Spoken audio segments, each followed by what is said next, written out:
And so we hit them very hard last night. Very, very hard. Probably hit them hard again tonight. I'll give them a little warning. We're going to hit them hard tonight. We'll hit Iran hard again tonight. With that chilling promise, President Trump has put Tehran on notice that the current pause is tactical, not a sign of restraint, and that fresh strikes are very much on the table. Kharg Island, Iran's vital oil lifeline and export hub, appears once again in the crosshairs, as Trump hints that the regime's economic jugular could be targeted if Tehran doesn't back down. Dismissing the diplomatic track, Trump has mocked Iran's stance on nuclear talks as cuckoo, signaling he sees Tehran's demands as detached from reality and unworthy of serious compromise. Tehran has fired back in kind, warning that its finger remains on the trigger, and framing any new U.S. strike as a step that will be met with immediate and deadly retaliation. Hardline voices in Iran are now openly vowing that no U.S. soldier will return alive if Washington escalates, raising the specter of direct clashes and proxy attacks across the region. With the U.S.-Iran war of words spiraling and a 60-day peace clock ticking down, the window for de-escalation is shrinking fast, and both sides are talking more like they're preparing for a second round than a ceasefire. Grand ceasefire possibly over. Can we expect the resumption? Well, I just think they are behaving very badly, as they have for 47 years. And, we hit them hard last night after they launched a couple of, you don't have to know about this, you got stuff on your mind, but they launched a couple of drones and one rocket, one missile, and at ships, because they were in the strait, which they have every right to be. And so we hit them very hard last night. Very, very hard. Probably hit them hard again tonight. I'll give them a little warning. We're going to hit them hard tonight. But we'll see how it all works out.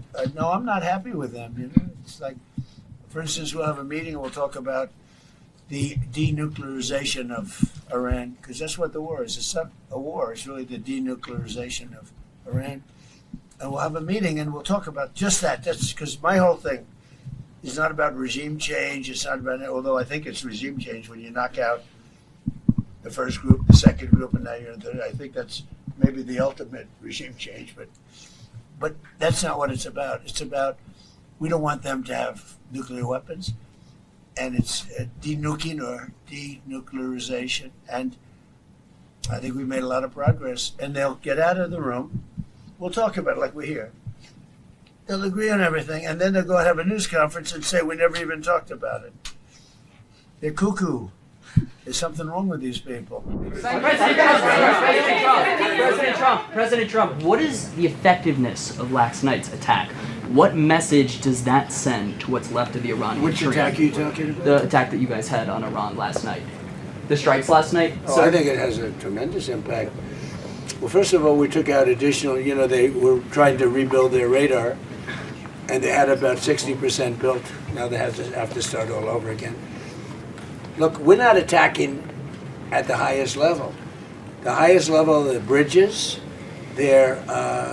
which we can knock down. I would say in one day we knocked down every single bridge in Iran. There's not a thing they can do about it. Their electric manufacturing facilities, right? Their electric plants where they make their electricity there. We will, if we have to, we'll take them out. I don't want to do that, but if we have to, we'll take them out. They have desalinization plants. We'll take them out if we have to. I hate to do that. That's probably the one I would like not to do least. We attacked Kharg Island last night. We knocked out a piece. I said, don't touch the oil, because maybe we'll take over Kharg Island.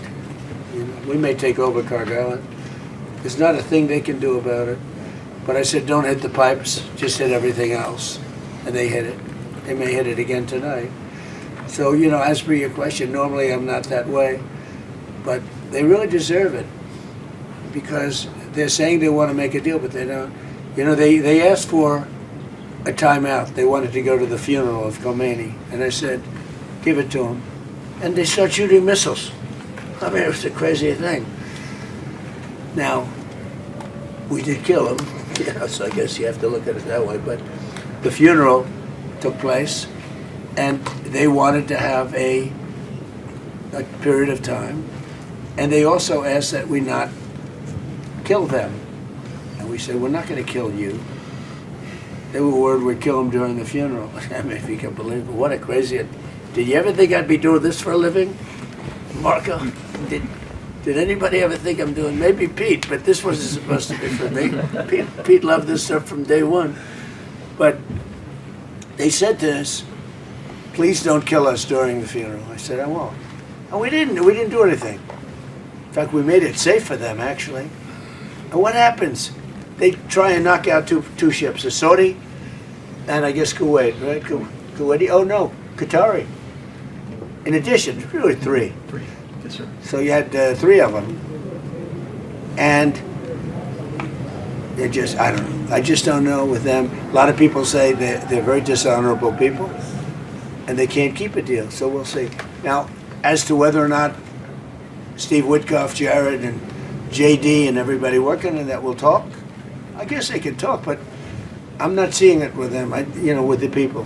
My whole life is deals, I don't see it. I don't see it with them. Well, And there may be a big attack, and it'll knock out a lot of stuff. We don't knock out nothing, we knock out a lot.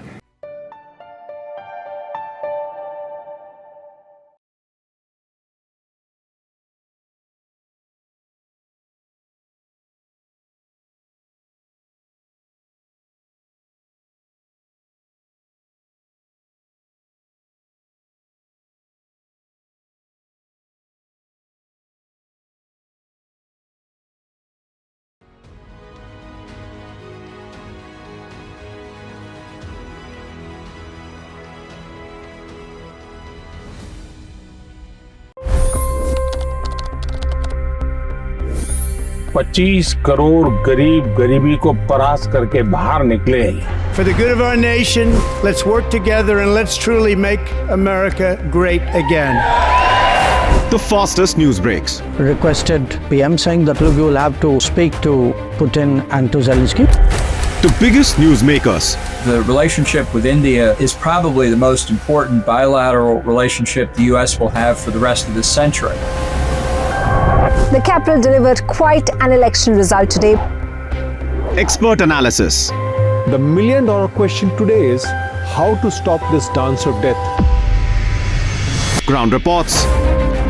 I'm standing at the crossroad of the Kumbh Mela. Behind me are more than 100 entry ghats. Long-form interviews. Exclusionary politics is reflected in Manipur case as well. You don't bother because this is a small state. Deep dive into burning issues. It's often said DRC could be the richest country in the whole world. It's because of what sits underneath. Why exactly did the US topple the Sheikh Hasina government? HD videos. We don't just break news, we break it down.